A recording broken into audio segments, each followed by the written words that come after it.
जब रसूलुल्लाह सल्लल्लाहु अलैहि वसल्लम तशरीफ़ लाए ना अपनी ज़ाहरी हयात पाक के उन आखिरी अय्याम में, उस खिड़की मुबारक दरवाज़ा मुबारक पर और पर्दा मुबारक हटाया तो हुजूर ने फरमाया था मरू अबा बकर फलयुसल्ली बिन्नास व कमा क़ाल, फरमाया मेरे अबू बकर को कहो लोगों को नमाज पढ़ाएं। तो सैयदना सिद्दीक़ अकबर को जब मुसल्ला इमामत पे खड़े देखा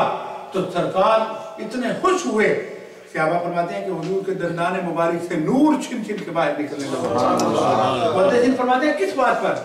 फरमाया इसलिए कि उम्मती नबी का रूहानी बेटा होता है, और सरकार इस बात पे खुश हुए कि अल्लाह का शुक्र है आज मेरी जिंदगी में वो लोग जो बच्चियों को जिंदा दरगोर करते थे, वो लोग जो जहालत के गढ़ों में थे, वो लोग वो अरब वाले जो जिंदगी का कोई ऐसा गुनाह नहीं जो अरब में नहीं, लेकिन हुजूर खुश हुए कि आज मेरे देखते हुए मेरे गुलाम मेरे उम्मती मुसल्ला इमामत पे खड़े हैं,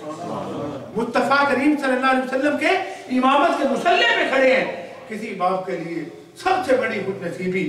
और खुशी का वो लम्हा होता है जब उसका बेटा रसूलुल्लाह के दीन में भी कामयाब हो, माशाअल्लाह, वो हुजूर की नाते पाक खूबसूरत पढ़े, हुजूर का कुरान खूबसूरत पढ़े। और ये बड़ा ज़रूरी है इन ममालिक में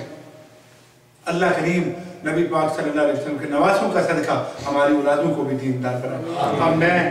इस बच्चे के वालिद गिरामी और हमारे भाई,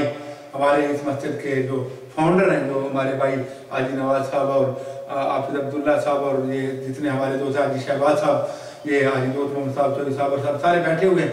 इनके साथ हमारे भाई यूसुफ कमर साहब जिन्होंने ये सुबह मसा मेहनत और मुशक्क़त करके अल्लाह के घर की आबादी का जो इत्तेमाम करते हैं, यूसुफ कमर साहब से मैं मुल्तमस हूँ वो तशरीफ़ लाएँ और नाते पाक जरूर देता हूँ।